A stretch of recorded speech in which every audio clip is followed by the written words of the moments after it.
cosmic thoughts, gentlemen? We were speculating. Is God really out there? Maybe he's not out there, Bones. Maybe he's right here.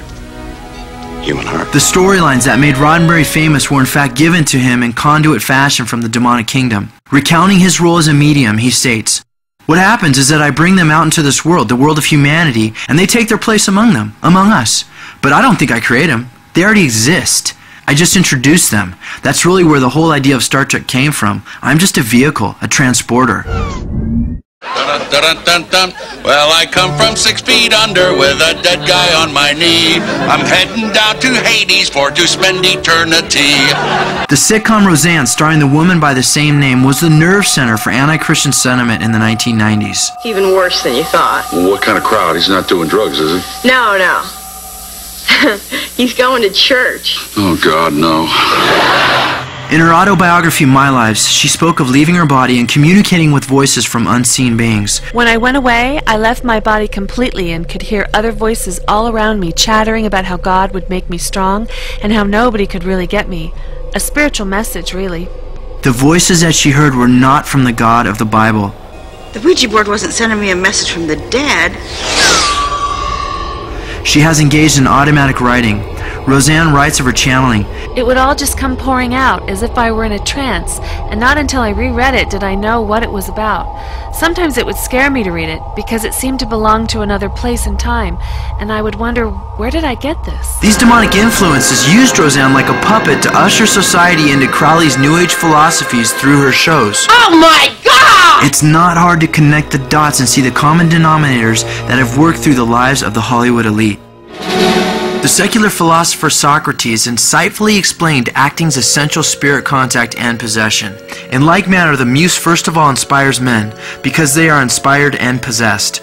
They are simply inspired to utter that which the muse impels them. For not by art or knowledge do you say what you say, but by possession. Socrates had a common understanding of the demonic power utilized by actors.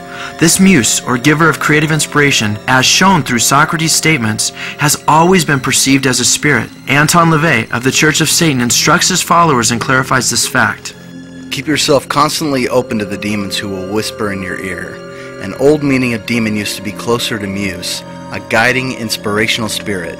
The muses, or demons, are still at work today. Alexander Rose, the co-producer for The Other Sister, championed actress Juliette Lewis's ability to be totally taken over. Of Lewis, Rose says this: She just has that ability to transcend the reality of the moment and become the vessel for the muse. When she's acting, she is not Juliette Lewis. That to me is the sign of a really great actor. When you can let the muse take over, you look into their eyes and no one's home. Kevin Bacon relates. Part of acting is to lose yourself in the moment, to let the chaos or the muse come and just enter and happen organically. Bacon also attributes his successful acting to demons under the surface, and as an actor, you have to keep them bubbling. The Matrix's Keanu Reeves, who talks of having taken what he calls demon rides, says, "It's hard to act in the morning. The muse isn't even awake."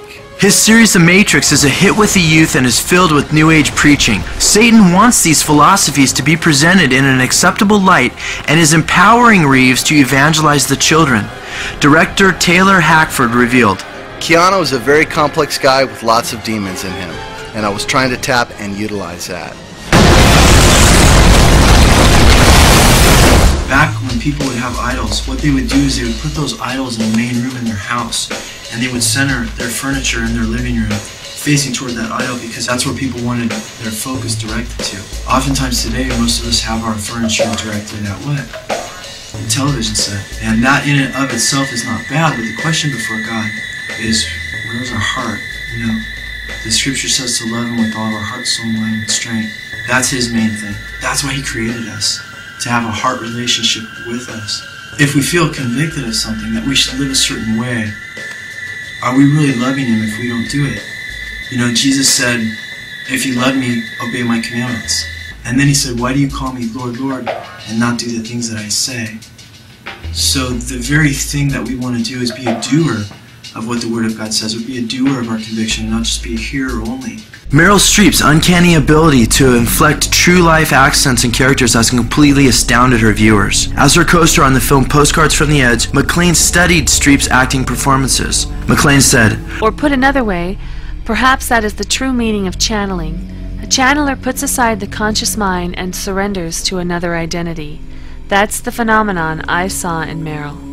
True to Crowley's instructions, River Phoenix sought out demonic possession in order to attain superstar status. River saw a sign in turning 23. He'd started having bad dreams, that there were demons that he'd always dreamt about when he was a baby that were coming to take him away. Phoenix admitted, I don't think I'm a very good actor.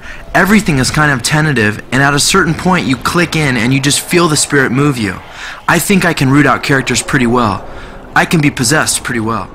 Well, I've been an admirer of Aleister Crowley. I think that I'm carrying on much of the work that he started over 100 years ago, and I think the 60s themselves. You know, Crowley said, do what thou wilt, shall be the whole of the law. As goddaughter of Timothy Leary, America's drug guru of the 1960s, Winona Ryder is familiar with moving people through enchantment.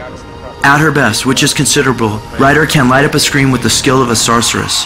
So writes Rolling Stone magazine of Winona Ryder, crediting her spirit guide for her cinematic exhibitions. Ryder states, my grandmother is still alive and has a lot of letters and pictures of relatives, and there's this one particular relative who was my age when she died. She was a violinist and an actor, and she looked like me. I have had this feeling for the last 8 years that she was there guiding me and helping me with my performances. Vin Diesel also seeks contact with the supernatural, having stated, I'm going to do my best to channel the character on a spiritual level. Golden Globe and Oscar award-winning Halle Berry also has spirit guides that empower her performances to be more convincing and alluring. Berry told Oprah how she was empowered to win her Golden Globe Award for her part in Dorothy Dandridge. Berry said, there were many moments on the set when a sort of strange aura sort of took over, and not only me, but other people would say, they'd come up to me and they would say, she's with you today, I feel it. And I often thought her spirit showed up to say thank you and to guide me. As you honor me, who you really honor is the eminent Dorothy Dandridge. Oftentimes the most innocent can be the most dangerous and deceptive. Oprah Winfrey will never let her tens of millions plus fan base know that Jesus Christ is the way, the truth, and the life, but regularly presents New Age deceptions and lies on her shows, which are transmitted to housewives and families around the globe. Her influence with her magazine, TV channel, and book club are staggering. Where does she obtain direction for her shows and enterprises? Time magazine gives us a frightening answer. Oprah Winfrey calls these her go-there moments.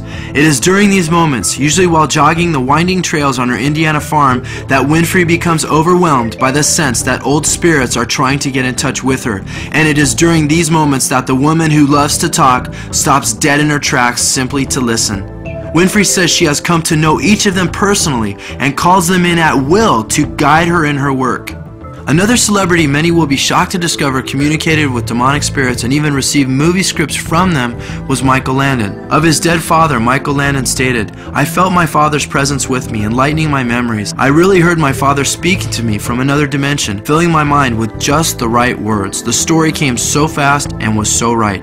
In 3 days, the script was complete. While it is true that Michael Landon did present Christian principles in his shows like Highway to Heaven presented a touchy-feely New Age God that anyone could have a relationship with without knowing Christ like the scriptures clearly state.